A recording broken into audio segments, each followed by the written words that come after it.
Senior صحافی اور تجزیہ کار حامد میر کے مطابق گوتم اڈانی کا تعلق بھارتی ریاست گجرات کے شہر احمد آباد سے ہے۔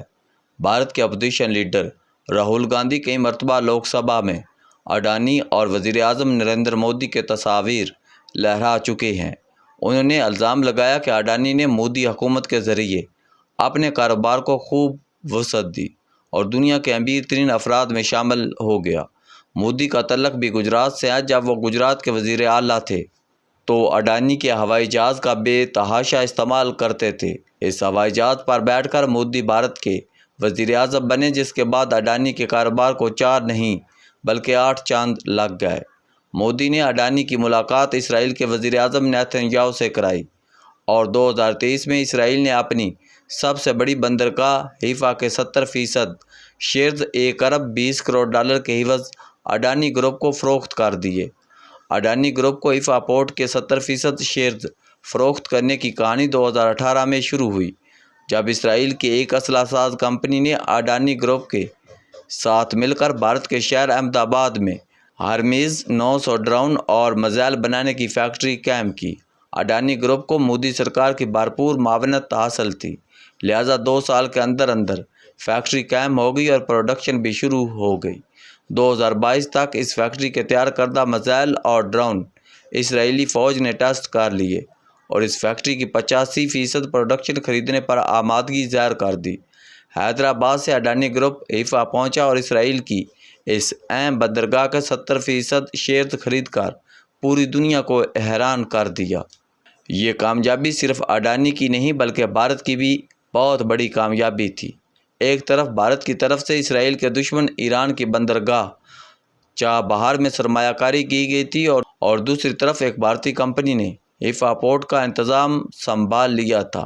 جیسے ہی حیفا پورٹ کا انتظام اڈانی گروپ کو ملا تو ایک امریکی ادارے ہنڈنبرگ ریسرچ نے اڈانی گروپ پر اربوں ڈالر کے فراڈ اور ٹیکس چوری کا الزام لگا دیا۔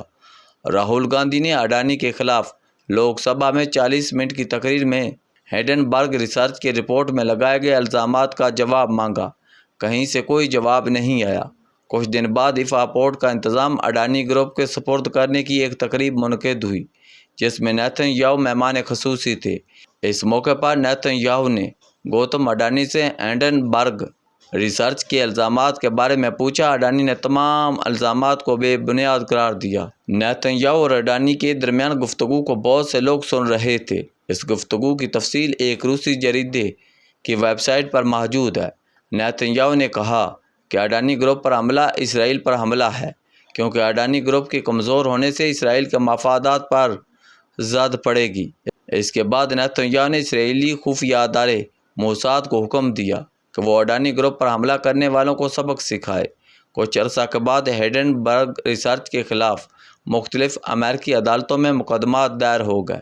اڈانی پر فراڈ کا الزام لگانے والوں کے اپنے خلاف فراڈ کی تحقیقات شروع ہو گئی اور تنگ آ کر جنوری 2025 میں ہنڈنبرگ ریسرچ کو بند کر دیا گیا۔ روسی جریدے کی رپورٹ کا سب سے تشویشناک پہلو یہ ہے کہ نیتن یاہو کے حکم پر موساد نے راہل گاندھی سمیت کانگریس کے کئی رہنماؤں کی ڈیجیٹل نگرانی شروع کر دی اور ان تمام افراد کا سراغ لگا لیا گیا جو راہل گاندھی کو گوتم اڈانی کے خلاف انفارمیشن فراہم کر رہے تھے۔ اب اڈانی مطمئن تھا کہ نیتن یاہو نے اس کے دشمن کا قلعہ کما کر دیا ہے، لیکن وہ نہیں جانتا تھا کہ یہی نیتن یاہو اس کی تباہی کا باعث بننے والا ہے۔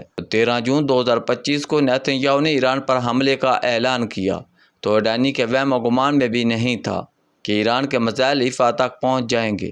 وہ حیدرآباد میں جو ڈرون اور میزائل تیار کر رہا تھا، انہوں نے ایران میں خوب تباہی پھیلائی۔ جب ایران پر میزائل تل ابیب اور حیفا پر گرنے لگے تو اڈانی کے ہاتھ پاؤں پھولنے لگے۔ نیتن یاہو کا خیال تھا کہ جس طرح اڈانی کی فیکٹری میں تیار ہونے والے ڈرونز اور میزائلوں نے لبنان سے غزہ تک اپنی داغ بٹھا دیا تو ایران میں بھی ایسا ہی ہوگا۔ یہ خیال غلط نکلا۔ ایران کا نقصان تو بہت ہوا، لیکن ایران کے میزائلوں نے حیفا کی بندرگاہ کو ملبے کا ڈھیر بنا دیا، اور آج جب اس ملبے کی تصویروں کا غزہ کے ملبے سے تقابل کیا جاتا ہے تو آنکھوں کو زیادہ فرق نظر نہیں آتا۔ ایران کے میزائلوں سے اسرائیل میں ایسی افراتفری پھیلائی کہ ہزاروں اسرائیلی اپنا ملک چھوڑ کر بھاگنے لگے۔ ایسے میں امریکہ کے صدر ڈونلڈ ٹرمپ اپنے دوست نیتن یاہو کی مدد کو پہنچے۔ انہوں نے ایران کی ایٹمی تنصیبات پر حملے کا اعلان کیا اور اس کے بعد اسرائیل اور ایران میں سیز فائر کا اعلان بھی کر دیا۔ اب امریکی میڈیا میں یہ بحث شروع ہو گئی ہے کہ ٹرمپ کے حکم پر کیے جانے والے حملوں سے ایران کی ایٹمی صلاحیت کا خاتمہ ہو سکا یا نہیں۔ ٹرمپ نے یہ سوال اٹھانے والے CNN اور نیو یارک ٹائمز کو جھوٹا قرار دے دیا ہے، لیکن وہ اسرائیل کو مزید تباہی سے بچانے میں کامیاب رہے ہیں۔ کسی کو شک نہیں رہنا چاہیے کہ اسرائیل اور ایران میں وقتی طور پر جنگ بندی ہو گئی ہے، لیکن نیتن یاہو سکون سے نہیں بیٹھے گا۔ وہ ایران پر دوبارہ حملہ کرے گا، کیونکہ ایران دراصل گریٹر اسرائیل کے راستے میں سب سے بڑی رکاوٹ ہے۔ نیتن یاہو اور مودی نے اڈانی گروپ کے ساتھ مل کر حیدرآباد میں ڈرون اور میزائل بنانے کی جو فیکٹری قائم کی تھی، اس کا اسلحہ صرف ایران نہیں بلکہ پاکستان کے خلاف بھی استعمال کیا جائے گا۔ پچھلے 2 سال میں بھارت نے اسرائیل سے $4 ارب کا اسلحہ خریدا ہے۔ یہ اسلحہ چین کے خلاف نہیں بلکہ پاکستان کے خلاف استعمال ہوگا، کیونکہ پاکستان اکھنڈ بھارت کے راستے میں سب سے بڑی رکاوٹ ہے۔ یروشلم کی ہیبرو یونیورسٹی میں جیو پولیٹکس کے ڈائریکٹر مائر ماسری نے تو سوشل میڈیا پر اعلان کر دیا ہے کہ ایران کے بعد اسرائیل کا اگلا نشانہ پاکستان ہے۔ 24 جون 2025 کو ماڈرن ڈپلومیسی میں مائر ماسری کے حوالے سے جو تفصیلی رپورٹ شائع ہوئی ہے، اس میں کہا گیا کہ کروز میزائلوں اور ڈرونز کے ذریعے اسرائیل کو نہ صرف پاکستان کی ایٹمی صلاحیت ختم کرنی ہے بلکہ بھارت کے ساتھ مل کر سندھ کو پنجاب سے علیحدہ کرنا ہے اور آزاد کشمیر پر قبضہ کر کے چین کو گوادر سے کاٹنا ہے۔ احمد آباد کے بزنس مین گوتم اڈانی کا حیفا میں کاروبار کو تباہ ہو گیا، لیکن حیدرآباد میں اس کی فیکٹری ابھی محفوظ ہے۔ جب تک یہ فیکٹری محفوظ ہے تب تک پاکستان غیر محفوظ ہے۔ یہ فیکٹری غزہ سے ایران تک تباہی پھیلا چکی ہے۔